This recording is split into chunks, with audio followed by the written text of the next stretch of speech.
bring back the panel. Liz Sidoti, Nathan Gonzales, Mark Murray. Mark Murray, the fiscal cliff. We're going to learn this week, or maybe we won't. I mean, obviously the president believes he has to do an outside game as well as an inside game. So labor leaders Tuesday, business leaders Wednesday, then, and in fact, public press conference, then he sits down with leadership.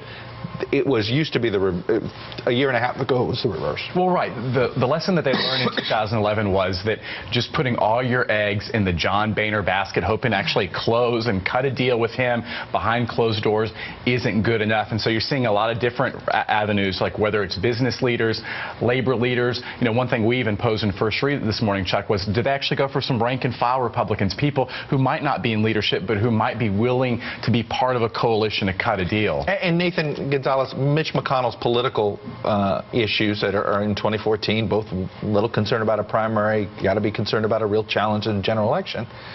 It almost, won't McConnell secretly want the president to work around him? He doesn't want to have to be the guy that cuts a deal in either direction. Right, because if you talk about tax rate increases, all these things are still toxic within the Republican Party, and so he's in a tough position of now being up, but also trying to lead a caucus in a, what will be some sort of bargain that will take compromise on both sides. Liz Sidoti, it was interesting to hear Jim Manley here, former spokesman for Harry Reid, saying the president has got to make it public that he's willing to go over the cliff, because if he's not willing, if Republicans don't believe he's willing to do it, then he's handing them a piece of leverage. Well, I don't know if he needs to go that far. I do think he needs to show some backbone, and he needs to have more skin in the game, is the way I would say on this.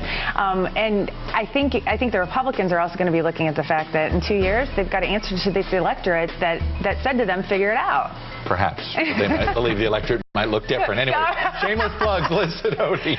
Georgetown Hoyas last night, season opener. Oh, whatever. Won. Really, they won. Yeah. Here we go. That's all right. It's a great game. Coach Thompson. Simple shameless plug for my dad who came here today. Mr. Gonzales, how thanks are you? for being a great role model and friend. Very nice. And Mr. Murray. Darrell K. Royal, who passed away at the age of 88 the day after the election. I was in Austin for a UT football game, a big memorial for him, very classy and to a classy man. All right, very nice. And memories of him as well for me. That's it for this edition of the Daily Rundown. We'll see you back here tomorrow.